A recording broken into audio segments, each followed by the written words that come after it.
you started getting a lot of shows. And at one point, you did a show for a Saudi prince? Well, it was so a prince had brought me to Saudi to do shows. Saudi Arabia. Yeah. Okay, where you can't drink. You can't drink. Can't smoke. Can't smoke. Oh, you can smoke. You can't smoke weed. Can't smoke weed. Yeah. They're all very punishable by death. So you don't. You go to somebody else's countries, you respect whatever their fucking laws are. Right.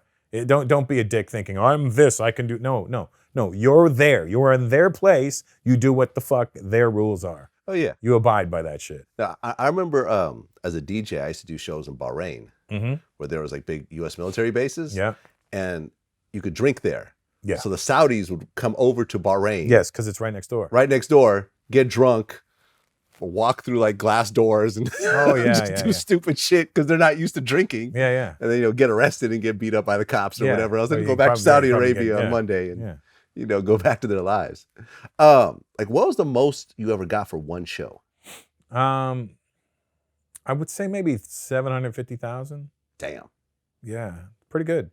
That was for a guy holding a fucking microphone talking shit for about an hour and a half or so. Yeah. If that. Yeah, it was good. And that was that was just a gig, like a regular concert gig. Okay. So I remember I had George Wallace on my show, and he was saying how, these clubs are cool and all, but the corporate money is really where it's at. He's like, I'll do like a $300,000 corporate act and then go do a club for free that night. Aside from all the Vegas gigs and all the touring, you would get corporate events that would pay like $100,000 for a night. That's where the real money is. People don't know where people are. That's the corporate money. When you can work with General Motors and McDonald's and the drug companies, you can go in there and be out of there with $1 a night and on your way, But I love that. Yeah, I mean, George, first of all, is a legendary guy. Yeah. And he's fucking hilarious. Oh, yeah. And he's he's tried, tested, and true, And he could play anywhere and kill. Yeah. He's actually a guy who I might take on the road with me. Well, I have promised him that I will, so we will go on the road together at some point. But I know putting him on in front of me is dangerous because he's a killer. Oh, yeah. Oh, yeah, he's a killer. Do you ever have, I know like certain comedians, when they have people opening for them, they'll say, okay, well, don't talk about this. No, I never do that. No. I never do that. I try to put comics that are going to bury me on in front of me. And you look at some of the guys who I've worked with in the past, they're all big name guys now. Guys that have opened for me, guys that I've put on TV on shows that I was hosting or whatever. They're all big names. Sebastian, Joe Coy, Tom Segura, Sam Tripoli, Bert Kreischer. These are all guys that have been on the road with me and done things. Yeah. And now they're all the A-list guys. Well, you were the first comic to do a Netflix comedy special. Correct. Which now is like the most sought after thing. But you were the first one they picked. Why you? I think they had acquired some of my older specials. Okay. Like Green Card Tour and Red, White, and Brown. Maybe outsourced, I don't know. And I think they liked the numbers they were seeing on the viewing for it. So they came to me and they were like, hey, we want to do a special with you. I'm like, okay, cool. Because at the time I wasn't thinking, Netflix wasn't what it is now. Yeah. In 2012 when they came to me. Mm-hmm. 2011, 2012. Yeah. And I was like, they were like, yeah, we want to do a special with you. I go, okay. And this is a conversation that you don't, it's so new. And they're like, I'll do a special. What do you mean? And they were like, what's the money like? I was like talking to my brother, what's the money going to be like? Right? And they go, well, and I go, and then, so we do the special with them, but we can still like sell it on DVD after, right? Because I'm still thinking fucking DVD. And he's like, no, they're going to own it. Yeah. I go, what does that mean though? Like, when can I sell it on DVD? Never. So they're going to own it for like 2 years and then I can put a DVD out? And I go, no, they own it. You cannot put a DVD out. Yeah. I go, what the fuck, how am I going to make money? Like if they buy it one time, then they own it. Where do I get my money from? He goes, they're going to give you the money up front, but that's it. And I go, but how do I make money from it after that? I couldn't understand. And then he was like, and I was like, I don't know. Like nobody's doing this yet. He goes, you'll be the first. And I go, well, if I'm going to be the first, I might as well do it then.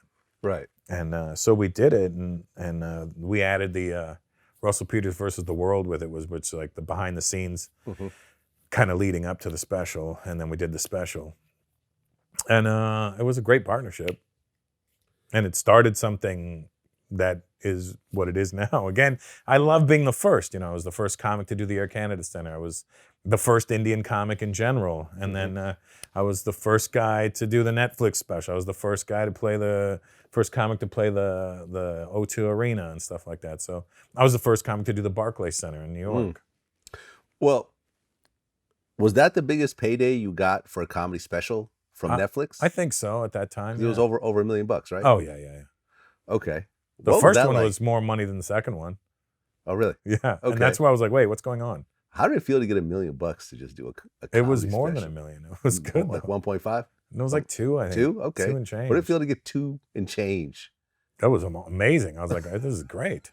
Did you buy anything off of that? Like, I think I bought another house. I moved or something. at that okay. point. Yeah, the special came out, and then a year later, I moved. Okay. Because these days, like, how much did Dave Chappelle get? He got $20 million a special. And he did how many specials? He got a 3 special deal, and I think he's done 3. He might, and he'll probably re-up for another 20 or 30 million. I mean, so I think that's what, I think it's kind of what upset me when I did Almost Famous and I got less money than the first special. Mm-hmm. But then literally a week later, they announced that they gave Dave 20 and Chris 20 and Seinfeld this and this. And I'm like, look, I'm not saying I'm at their level or I'm those guys, but I wouldn't have minded a little bit of like, here's extra. a little, listen, we're giving these guys this much. You are the guy that started this. You opened this up for us.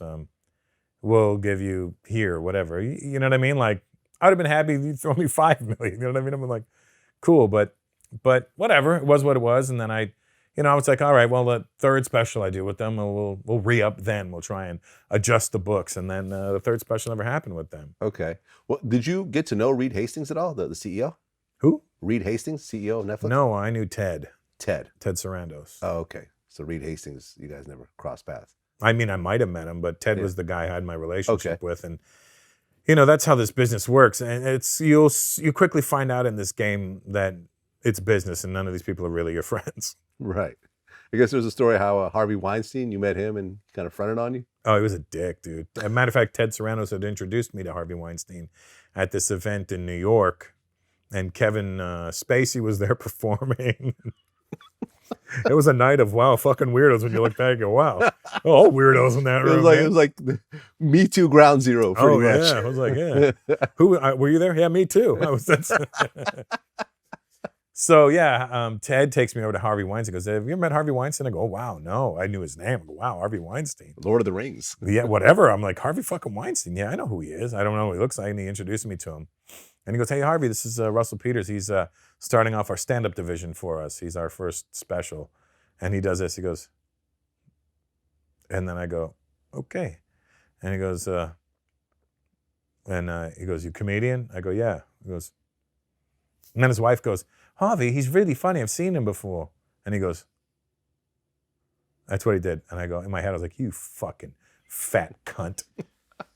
And then what happened to him? Look at him now. He's in prison right now. Yeah. Kevin Spacey was a dick. Look at him now. Yeah.